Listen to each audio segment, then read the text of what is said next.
Genau. Wäre eine Möglichkeit, hier ist der Hammer und am Ende schiebst du den Hammer zu ins Rücken. Ja, am Ende der Sitzung. Ganz am Ende, weil er schließt dann die Sitzung bei den Closing Remarks.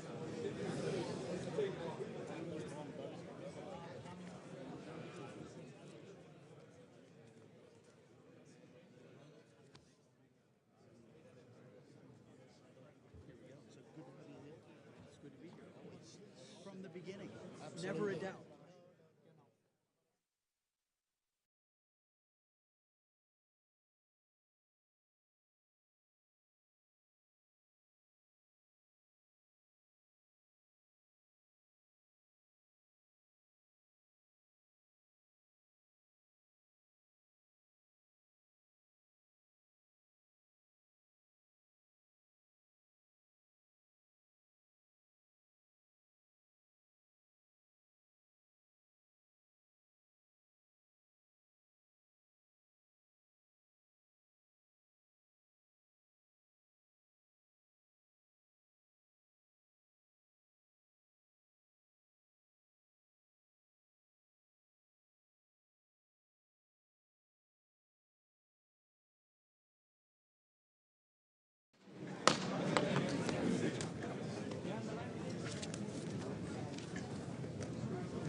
So, Dennis, John, Pete, Mark, my friends, in the first place, I would like to congratulate our friend and partner, Dennis, to his 5th anniversary. Congratulations and all the best for you and for the years to come, and for good cooperation and steady health. Welcome once again to the 31st UDCG meeting. Mark, thank you very much for your hospitality again, your constant support, and for the reception at NATO headquarters. We continue to see a Russia with no discernible intention of bringing this war to an end. Even if Russia has gained some territory, it has paid dearly with enormous losses. An estimated 300,000 Russian casualties since the start of the year is a horrible price for this inhumane and illegal war of aggression. At the same time, we are seeing the brave Ukrainian defenders noticeably delay movements along the front lines. Moscow tries to mask its failures by terrorizing Ukrainian cities with massive air raids and provoking NATO with airspace violations. My friends, we should not allow ourselves to be sidetracked, and we must maintain a clear perspective. Current developments on the battlefield in Ukraine must strengthen, and we must maintain a clear perspective. Current developments on the battlefield must strengthen our resolve to continue our support for Ukraine. These developments show that Ukraine is successfully defending itself. They show that our support is making a difference. Two factors are important for the continued success of our support. Firstly, we must continue to act in a coordinated, unified, and systematic way. Second, we must develop innovative ideas and creative approaches to meet the challenges. Dennis, my friends, you can count on Germany. We will continue and expand our support for Ukraine. With new contracts, Germany will provide additional support amounting to over 2 billion euros. This will include a Pearl package to totaling $500 million US. The package addresses a number of urgent requirements of Ukraine. It provides air defense systems, Patriot interceptors, radar systems, and precision-guided artillery, rockets, and ammunition. Thanks to Pete and our teams for engaging in a tense talk to get this done. Transparency to our taxpayers, which includes fair pricing, remains key to our success. Thank you for doing everything you could do.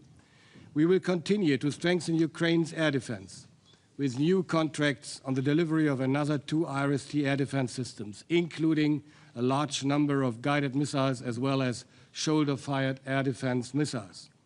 We will supply high-end anti-tank weapons, communication devices, and modern handheld weapons. We will also launch a comprehensive project to modernize weapon systems already delivered to Ukraine and to extend their service lives.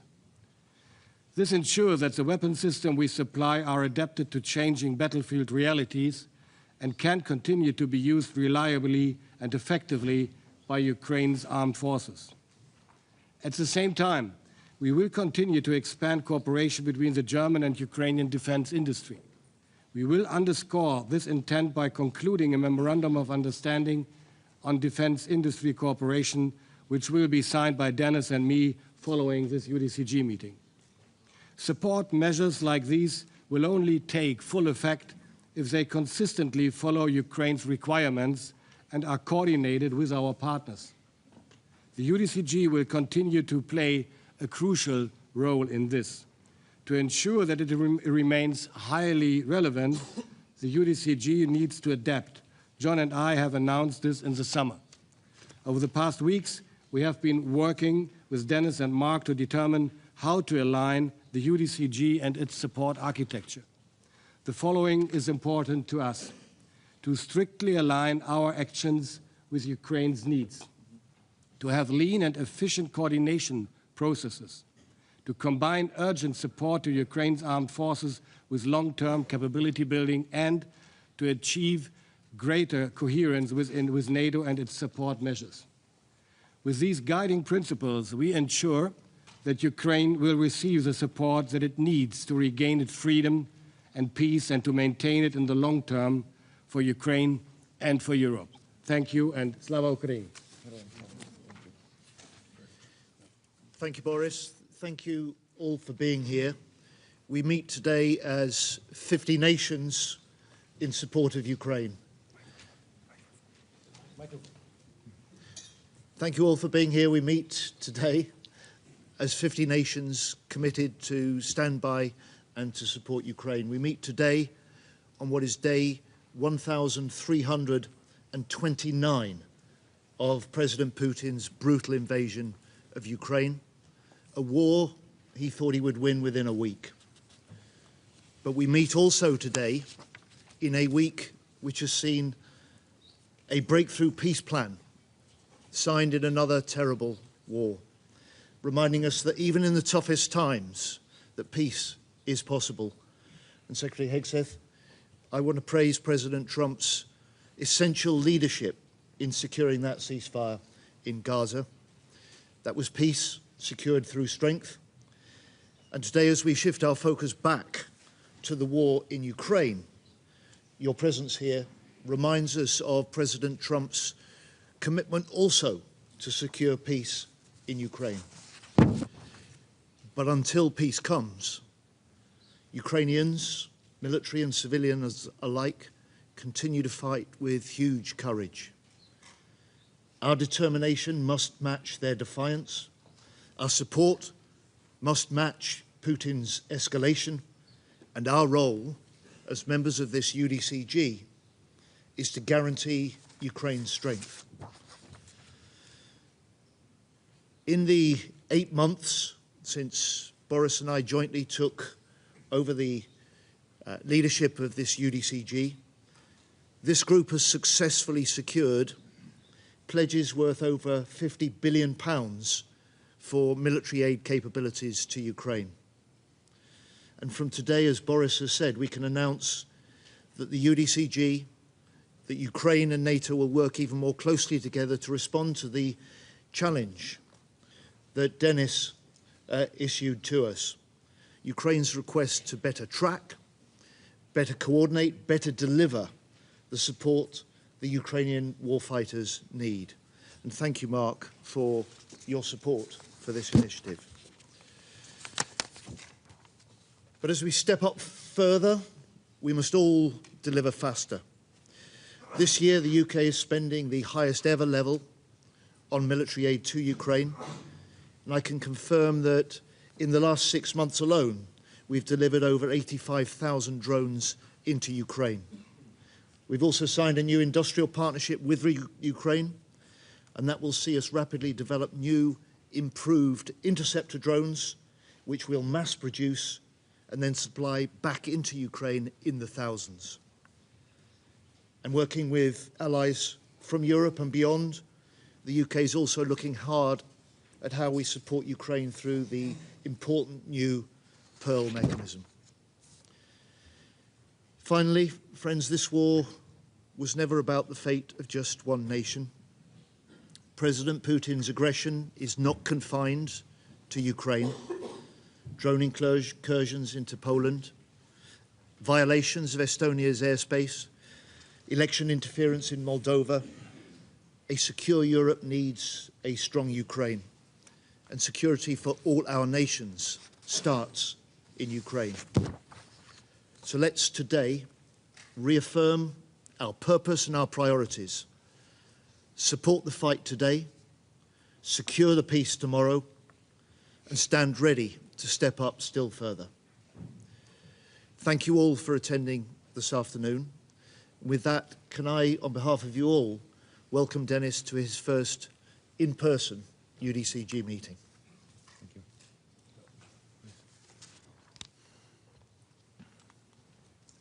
Dear Boris, dear John, dear Pete, dear Mark, distinguished colleagues, friends, I'm grateful to all of you for being here today again and for staying with Ukraine through every challenge of this long and difficult war. Thank you. This is already the 31st meeting of the Ukraine Defense Contact Group, and I thank you for such unity. Ukraine never wanted this war. We want peace, real peace, based on justice and international law. We appreciate all efforts or personal efforts of President Trump to bring Russia to the peace negotiations, but Russia still believes it can gain more influence with bombs. Every night our cities are under attack.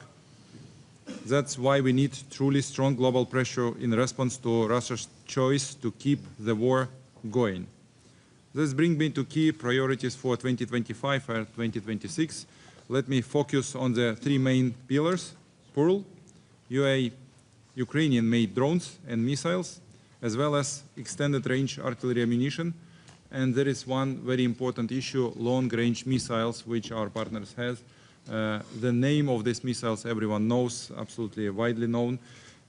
We ask about this too, to increase pressure on Russia economically and through the destroying their military infrastructure.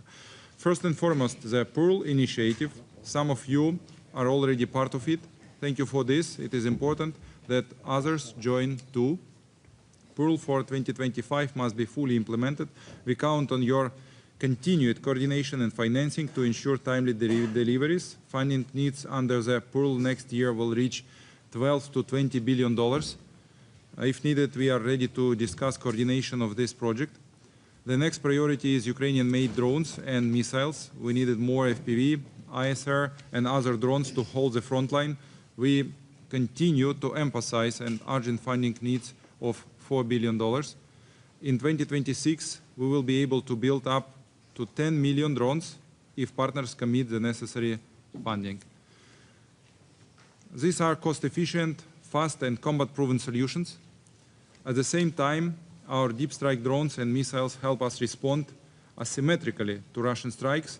And again, I will repeat, we also need to combine our deep strike drones with deep strike missiles from our partners, and I argue about this, and we ask for this type of support. According to our data, the enemy Gaza line deficit now is up to 20% of their needs. There are significant effects from our weapons. Our third priority is to increase our strike depths directly at the front line. We need more extended-range artillery rounds. We once again welcome the initiative of joint procurement of artillery ammunition, but to achieve the greatest effect on the battlefield, it should focus on supplying this type of extended-range munition. As Russia's air terror continues, we also urgently need additional interceptors this winter, including air defense systems and both surface-to-air and air-launched guided missiles for NASAMS, IRIS-T, and F-16 platforms. In September alone, they launched over 5,600 strike drones and more than 180 missiles, targeting our civilian infrastructure and people. Therefore, on the eve of winter, it is very critical to provide us with necessary equipment to repel such attacks. I would also like to add a few words on our overall defense needs for 2026. We estimate them at $120 billion. Ukraine will cover half, 60 billion, from our national resources. We are asking partners to join us in covering the other half. The most effective path to meet this need is for our European and non-European partners to dedicate no less than 0.25% of their GDP to military support for Ukraine. If the $60 billion target is out of reach for Europe, for non-European partners, then the only remaining solution is a loan backed by frozen Russian assets, so it can be used to fund Ukraine's armed forces and their requirements. Why does this matter for all of us? Because together we are moving toward a new European defense architecture, and Ukraine's army today is the most experienced and capable in Europe. The technologies we are developing now, drones, interceptors, long-range strike systems, will strengthen Europe's resilience for decades. Colleagues, it would be a mistake to believe that peace is already near. The war continues every day. Pete, Boris, Mark, thank you to each of you for your personal efforts, for your contributions of your nations, for our mutual unity, for strengthening of our nations in face of this aggression. Let us act together with resolve and without delay. Thank you so much. Slava Ukraini. Thank you. Pete, you have it. Thank you. Well, colleagues, Secretary General Rutte, ministers of defense, might I suggest ministers of war, from around the world, we gather at a very important moment. Over the past few months, European investment in defense for Ukraine has increased significantly. Now, of course, the United States will do our part, but Europeans must continue to take primary responsibility for the conventional defense of the continent. Now, as we have before, we're going to continue to constructively remind our allies of all of our Article 3 obligations. Article 3 of NATO states, by means of continuous and effective self-help and mutual aid, allies will maintain and develop their individual and collective capacity to resist armed attack. Today, and thanks to President Trump's efforts since the first term, we are seeing in real time allies taking this obligation seriously, including in Ukraine. A key mechanism to forge peace in Ukraine, as has been mentioned, is NATO's Priority Ukraine Requirements List, or PEARL, funding initiative. For those watching and not familiar, PEARL is how we supply weapons to Ukraine. Basically, Europe pays, the U.S. provides NATO fields. The best equipment in the world from the United States to Ukraine, paid for by European allies. General Grinkowicz, our Supreme Allied Commander, the right guy at the right time, validates the assistance Ukraine requests through the PEARL initiative, and then our team within the War Department assesses those requests. It's a rigorous process, and so far has been effective. As a result, NATO allies have committed more than $2 billion in security assistance to Ukraine through the NATO PEARL initiative since August. Now, allies often say that Ukraine's security is synonymous with European security. Well, now then, therefore, is the time for all NATO countries to turn words into action in the form of PEARL investments. All countries around this table, no free riders. And I certainly appreciate Secretary Rutte's leadership in this important effort, and all the nations today that we've heard step up. Many more commitments just today to that PEARL initiative, which sends an incredible signal to the world about the commitment. I want to commend allies such as Germany and Poland for their efforts in meeting their 5% commitment, which is being invested in fielding combat-credible forces. I could name a lot of other countries as well, the Baltics and Nordics, that have done likewise, and we are grateful. All countries need to translate goals into guns, commitments into capabilities, and pledges into power. That's all that matters, hard power. It's the only thing belligerents actually respect. Your continued investment and leadership are vital to helping Ukraine defend itself and to bring an end to this conflict, peace through strength. Now, Europe's political leaders have also endorsed military planning for the coalition of the willing. by establishing an operational headquarters and committing personnel to that multinational force, should a peace arrangement be reached, European leaders are sending a clear message to Russia.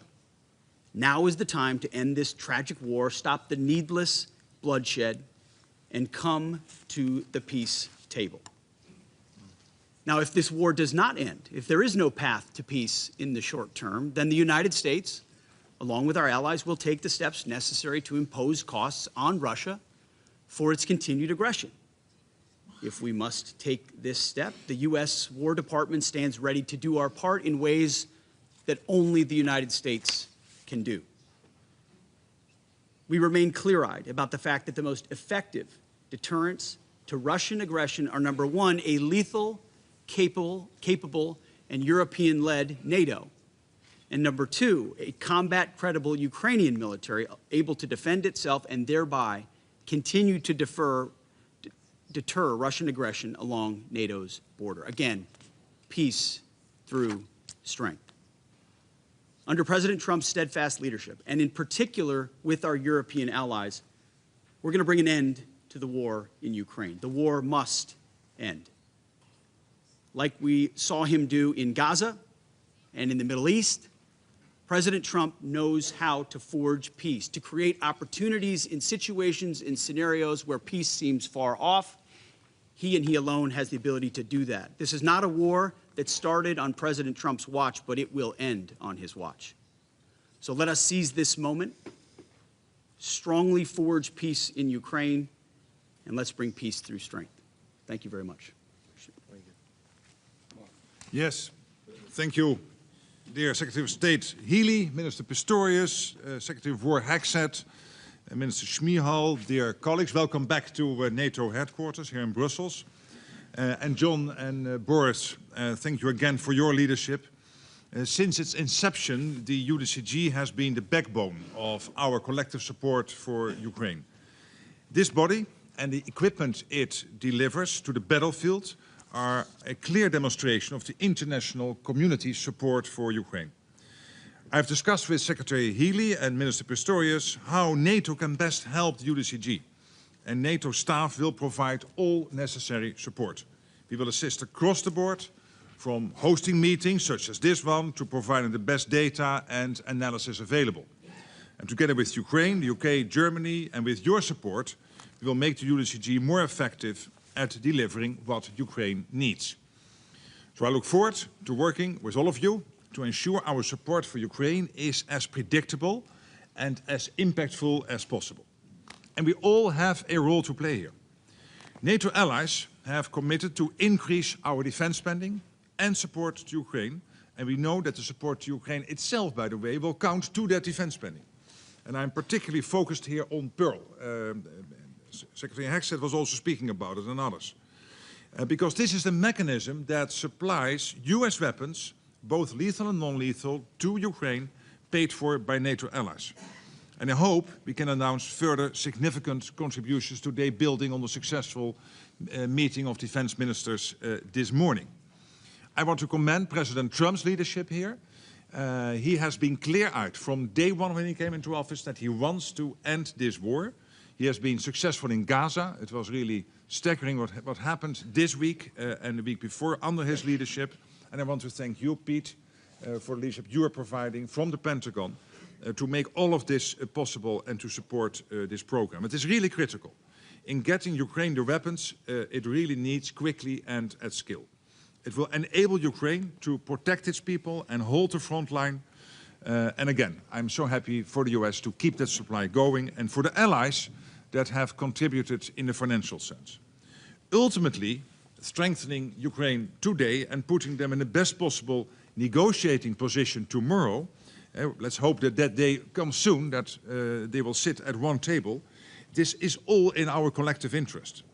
And the outcome of this war will therefore impact us all, be it directly or indirectly, whether we like it or not. So please do all that you can. Thank you. Slava Ukraini.